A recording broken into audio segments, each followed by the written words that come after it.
புஷ்பா படத்தின் வெற்றிக்கு பிறகு இந்தியாவிலேயே 300 கோடி சம்பளம் பெறும் ஒரே நடிகர் அல்லு அர்ஜுன். புஷ்பா 2 விரைவில் வெளியாகும் நிலையில் புகழின் உச்சியில் இருக்கும் அல்லு அர்ஜுனா தனது கீழ்த்தரமான செயலால் தன் விரலாலேயே கண்ணை குத்திக் கொண்டார். மக்களிடம் வசமாக மாட்டிக்கொண்டு என்ன பதில் சொல்றதுன்னு தெரியாம இத்தனை நாட்கள் நெட்டிசன்களின் கேள்விக்கு மௌனம் சாதித்தார்.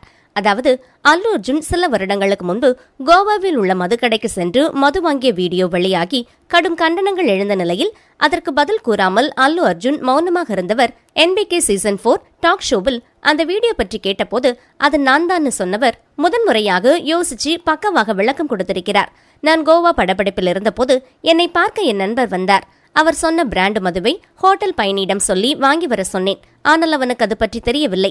நானே நேரில் சென்று மது வாங்கினேன் என்று கூறியுள்ளார். ஃப்ரெண்டுக்காக இறங்கி வேலை செஞ்சிருக்கார். பாவம் மாட்டிக்கிட்டார்.